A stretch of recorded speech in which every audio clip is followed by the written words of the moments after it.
Hello. Tonight we are going to begin our process of linear programming. And the whole point of linear programming is to provide a practical application for why we study systems of inequalities. So what we have is a pretty complex problem, and what we're going to do is organize the information, plot it, and then use that on the backside to interpret like what does this whole feasible region mean.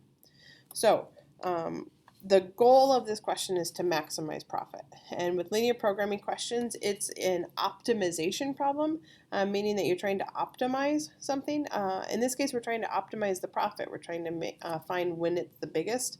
You can also optimize by looking at what's the minimum. So you may have problems where it's like you're trying to minimize the cost or expense of something. With this problem, we have the Elite Pottery Shop makes two different kinds of bird baths, a fancy glazed and a simple unglazed. An unglazed bird bath requires half an hour to make using pottery wheel and 3 hours in the kiln. A glazed bird bath takes 1 hour on the wheel and 18 hours in the kiln. The company's one pottery wheel is available for at most 8 hours per day, and the 3 kilns can be used for a total of 60 hours per day, and each kiln can only hold one bird bath. The company has a standing order for 6 unglazed bird baths per day, so it must produce at least that many. The pottery shop's profit on each unglazed bird bath is $10, and the profit on each glazed bird bath is $40. How many of each kind of bird bath should the company produce each day in order to maximize profit? Okay, so we are given a lot of information in this problem, and our first step is to organize that information into a table. And using that table, we'll write some inequalities. So we're told in step 1, we're going to let x represent the number of unglazed bird baths, and y is the number of glazed bird baths. Okay. So just pulling information from up above, an unglazed bird bath requires 0.5 hours to make using a pottery wheel. So its wheel hours is 0.5. And then it takes 3 hours in the kiln. The company, the glazed bird bath is 1 wheel hour and then 18 hours in the kiln. And these constraining values are the limits. So like what's the maximum number of wheel hours and the maximum number of kiln hours that we have? For wheel hours, it's available for at most 8 hours per day. So it has to, whatever this combination of unglazed and glazed bird baths are, it has to say less than or equal to 8. And then the kiln hours is less than or equal to 60. I've had some students ask in the past about that 60 hours per day. The fact that we have 3 kilns means that we can go more than 24 hours. Okay, so we're not limited to just 24 hours for the kiln because we have 3 kilns. Okay, profit we're going to include in this table, but it's not really a constraint. The profit for unglazed bird baths is $10, and then the profit for glazed is $40. With our information, we can write some inequalities. So the first inequality is the restriction about wheel hours. We know it's a half hour for every unglazed bird bath and 1 hour for every glazed bird bath, and combined it has to say less than or equal to 8 hours. So I can write that as 0.5x plus 1y has to say less than or equal to 8. Go ahead and try and write the equation for the kiln hours, or inequality, sorry. You should get 3x plus 18y less than or equal to 60. All right, profit is not a constraint. We're not trying to minimize profit, so we're not going to write a constraint for profit. We'll use that later.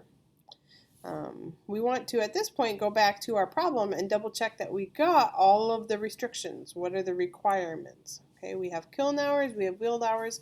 Is there anything that we're missing?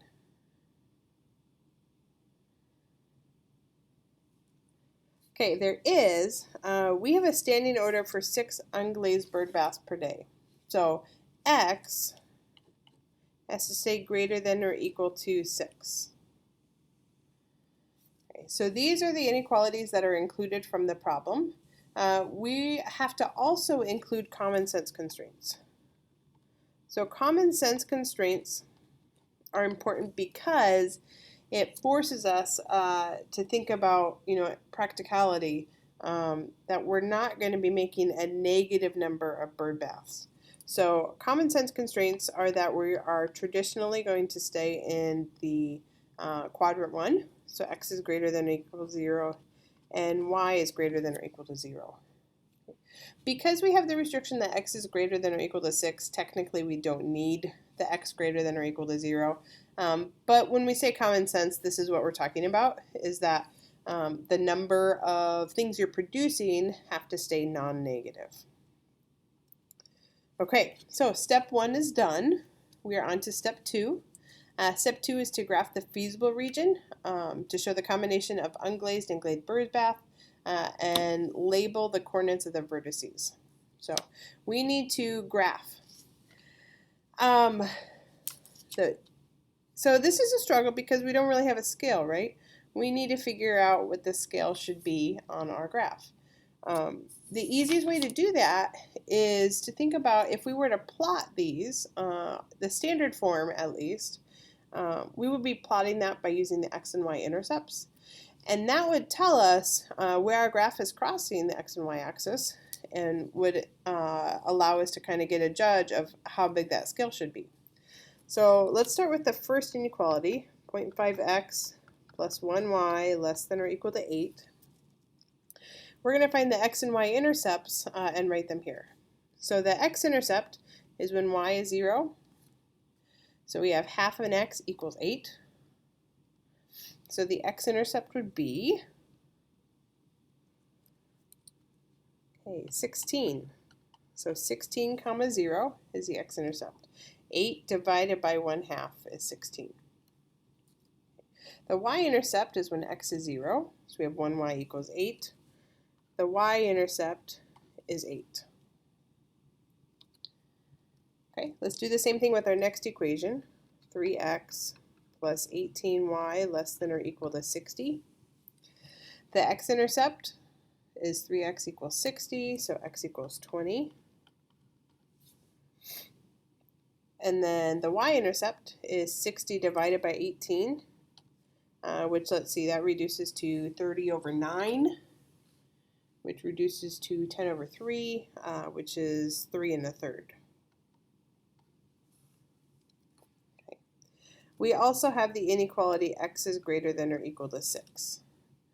In regards to the common sense constraints, I'm not going to write them down here because the graph that's provided is forcing me to stay when x is positive and when y is positive. So I'm not going to identify them here, but they are included as our inequalities.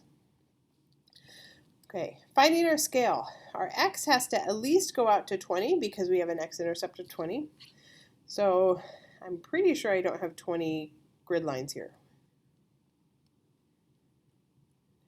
Yeah, only 12. So what that means is I'm going to want to go by 2s. That should allow me to hit both of these x-intercepts.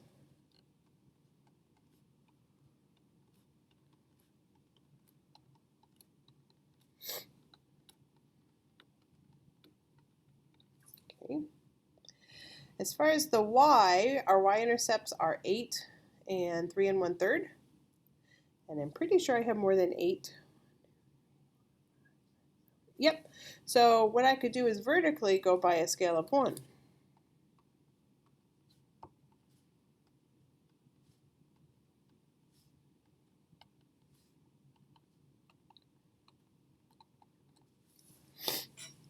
Okay, we've already done most of the work for us because we had to find the scale. The intercepts for the first equation or inequality are 16 comma 0 and 0 comma 8.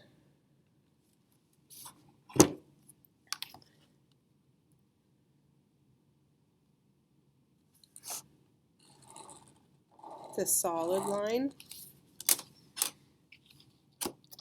And it's important that you label your graphs. So I'm going to label this with an A and then go back up to my list and call that inequality A. And as far as the shading of this inequality, if we test with the origin, 0 plus 0 is in fact less than or equal to 8. So this will be shading in. Just for cleanliness, I'm not going to graph anything here for the inequality until I've got all of the lines plotted. Okay, the next one had an x-intercept of 20 and then a y-intercept of 3 1/3. Just going to have to kind of eyeball that one.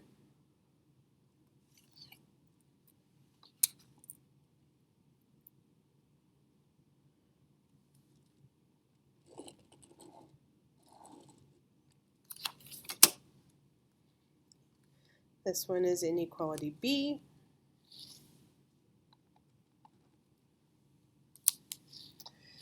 Zero plus 0 is less than or equal to 60, so this one will also be shading in. And then we have x is greater than or equal to 6, so that's a vertical line.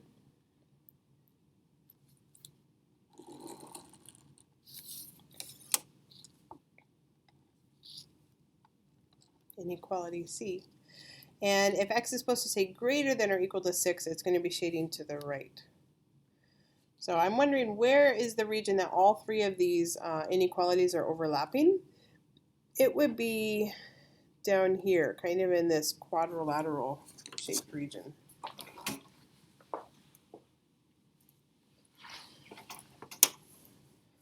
So now's where I'm going to do my shading.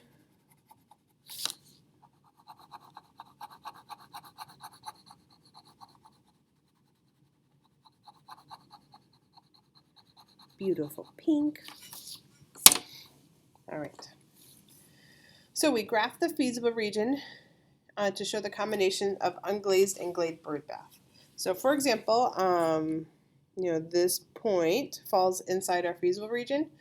That's 8, 1. So based on our requirements of wheel and kiln and standing orders, we can make 8 unglazed birdbaths and 1 glazed birdbath. That is feasible. It's a possible solution. Is it going to maximize profit? I don't know. That's part of where we're going with this. Okay, we're also supposed to label the coordinates of the vertices. This feasible region has 4 vertices. So I want to identify what are the ordered pairs for those 4 vertices. Okay, start with the easy ones. Bottom left-hand side is 6, 0. We also have another x-intercept, 16, 0. So that would mean that we could make 16 unglazed birdbaths and no glazed birdbaths. Okay, we wouldn't be able to make a glazed because equation A is restricting us. That was the wheel hours. Okay, as far as the next two, it appears if you can graph these accurately, you can kind of get a ballpark of where that answer should be. The top right intersection looks like it's close to 14, 1. So what I'm going to do is write it down for now, but I do want to verify that solution with my inequalities. So what I do is I'm testing to see if that point is on the boundary line. That would tell me that that it's in fact that solution. So half of 14 is 7 plus 1 times 1. So 7 plus 1 is 8. That does equal 8. So it's on the boundary line for inequality A. For inequality B, 3 times 14 is 42. 42 plus 18 is 60. So because it's a solution for both of those, it does fall on that boundary line for both systems, and it is our vertex. If it's really not close at all, what you can do is solve a system of equations. Just switch these two equalities because you're really just worried about the boundary line, and then you just solve with substitution or elimination, and that would get you the order pair for the vertex. Okay, we have one more, this top left, and I know that the x value is 6, but I don't know what the y value is. So what I want to do is see that 6 is intersecting with inequality B. Let's see, inequality B was the second one up here, and we're trying to find y when x was 6. So I can substitute that in. 3 times 6 plus 18y equals 60. The reason that I can use an equals here is because I'm just worried about the boundary line. I don't care about what way it's shading. Okay, subtract 18 from each side. 18y equals 42. And then 42 divided by 18 is 2 1/3. So the ordered pair for my top left vertex is 6, 2 1/3.